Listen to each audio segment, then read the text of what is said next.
Oh, fuck. Yeah, forgot about this. Alright. Suppose I better crack on with this then. Alright, let's do it. So welcome back to the channel, welcome back to the Sienna S4 build. If you haven't seen any of these before, go check out, I'll put a little link thing there, where I got to. I did get a bit sidetracked because go-kart, because why wouldn't I want to piss around on a go-kart? Well, I'm knocked down, I can't even drive a car anyway, so there's bollocks to any chance in doing anything with this. So yeah, I did put a bit of focus on that. I am waiting on parts for the go-kart now, so I thought best thing to do would be to crack on and finish some of the bodywork. I really want to get all of that out of the way, so I still need to finish the rear bumper, finish the front bumper off, get it. I'm going to put them all, get them all fitted back on, and this wing. And then I do have a bit of a surprise coming for this that will kind of change things up a bit, which will be great. But what I'm going to do this episode is just try and crack on, get the rear bumper sorted and refitted, and then yeah, move on from there. Let's remember what I was doing with this one. Salt garage, well, kinda halfway done. Fixed bumper, okay. Yeah, I reckon I'll crack on with that. Let's get that sorted. So that's kind of, it's getting a bit late now. You can see it's about 10 o'clock. I've got dust flying everywhere. But it's starting to get a bit back together. Obviously I haven't put it fully back on, mainly because I can't actually open the boot because the battery's died again. But the rear is piecing back up. So that is a bonus. So for one part, I need to finish off the sanding just to get it down to like a 300 grade. And then I'll finish it off with some really nice fine stuff. But for the most part, the main work on the rear bumper, I'm happy with that. Main work on the tailgate, happy with that. Everything lines up nicely, a lot better than it did before. So that is sorted. Now we're in a bit better light, but we have the trickier part. Aside from the colossal dirt and my completely flat battery I've got there, I need to find a way of getting these bastard bolts out here. It's these two there, and then this one's completely rounded off, if you can see it there. So what I'm going to do is I'm going to introduce some heat to them tomorrow. So I'll blast them with a bit of heat, see if that makes a difference, see if I can get some stuff off there. And worst case, what I'll do is I'll just put like angle grind, Jesus Christ, they say it, man. I'll angle grind a notch out the top of them, see if I can get something in there to really turn it off, get some leverage on there. But I really want to get that off, so then I can start looking at refitting the new wing that we've got there. And then we'll be really cracking along on finishing all of the bits of the bodywork. Front bumper is pretty much sorted. It needs good going over with some finer sandpaper. There's a couple of marks. I need to fill this tiny little scratch that runs along there, because that'll show up when I cover it. So I'll do that one in the morning as well, and a couple of other little scratches there that I'll go over and then just wipe it down. But it really does need a good cleaning out, like a pressure washer, because it's absolutely filthy in all of these spots, and I want to get rid of all of that, especially before I put that wing on. But the tyres are flat and it weighs an absolute ton. I want to get the wing on as well, and the battery's completely dead again.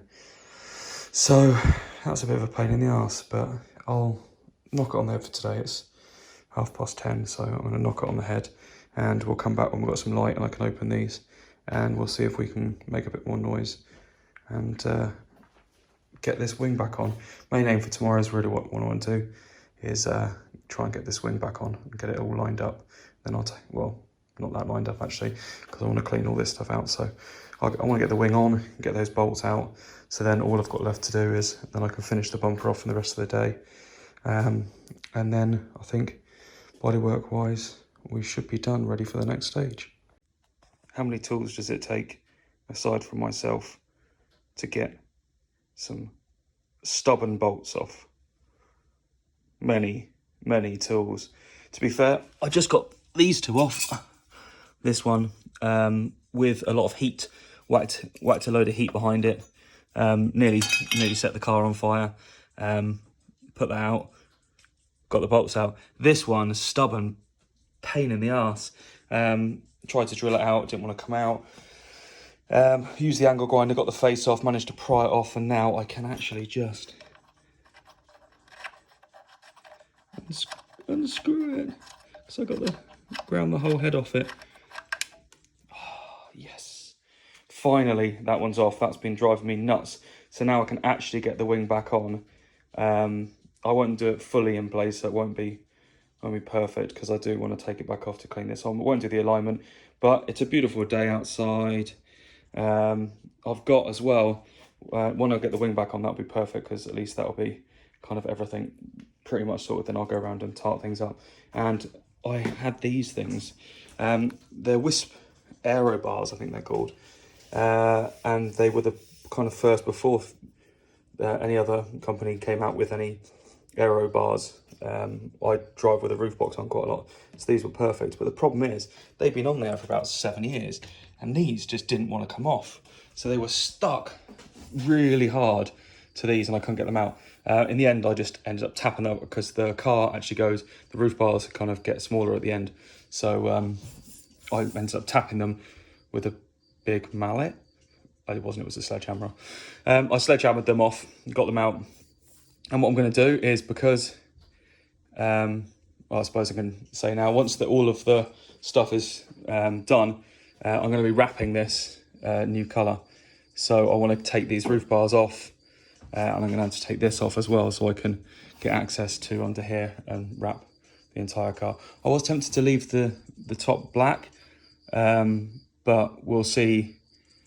I haven't decided on that one, so we will see in the next episode, I suppose. But I wanted to crack on with some stuff on this. My dad, who's probably watching this, was asking me what the hell I was doing with the Audi. So I thought, oh, okay, yeah, now I'm waiting for some parts. I will crack on. So that was a big thing for me to get off. I can put those back in place, and I'll just mock up the front wing back in place. So that wing's back on. Like I said, I haven't put it in place apart from just one bolt at the front. It needs a lot of alignment, but I might wrap it individually before putting it on anyway. So I'm not too fussed about getting it completely lined up. But while I was under here, I thought I may as well change the filter, and you will never guess the state of that. So that is not good at all. Great. So new one's going in, new seals and everything. Job done. 5-minute job, massive difference. Now with the oil filter all changed, that back on, it's actually starting to look like a real car again, minus the obvious parts. But I'm going to take the grille, and I reckon, I don't know what you guys think, but I thought about going for black surround, leaving the badge silver, in the middle chrome, but doing a black surround for it. So I might do that, but let me know what you think about that. And I also need to, one of the jobs that I've got still to do is, and what I'm probably going to do next is, the bonnet catch keeps catching where I changed things previously. I had to do the alternator belt, and I did the alternator belt fix there. So when I put it back, it's slightly out of line, which caused the bonnet release to snap because it wasn't quite in line, because I was trying to yank it and it broke. So I'm going to try and fiddle around with the front cross member and just move it forward and back slightly, just to try and adjust it on. It's got some bolts, these bolts just here, and I'm pretty sure I've got a bonnet release that I bought for it, so I'm going to try and fiddle around with that and shut it and see if I've made it any better. Hopefully that will fix that issue, and that'll be another thing to go off the list. Another one I want to try and do, hopefully today, is this door. So obviously this needs aligning loads. There's just not even bolted on, but the door started dropping. You can see down there, it shouldn't be that far out in general. It should be further, and it's further this way so that it's dropped on its hinges. So what I need to try and do is, if I've got enough space here, is to try and take that off its hinges and adjust it up slightly so it's out a little bit more in that way, so it just doesn't rub on the inner wing and it doesn't catch when it closes, which is a pain in the ass. And once I've done that, I can start refitting the bumper and do some finishing touches on the actual body itself, and then hopefully within the next few days a new colour will be here and this will change colour, so that'll be quite fun. Thanks for watching this video, guys. Again, I'll try and update this one a lot more frequently and power through these things. Give us a follow, subscribe, like, comment, whatever. And yeah, see you on the next episode. Peace. No fear. Yeah. King. Yeah. No fear. Only fight. I'm fearless. It's only right. My head's up. I stay strong. Forever young. May you live long. With perseverance, hold on and stand tall. Never back.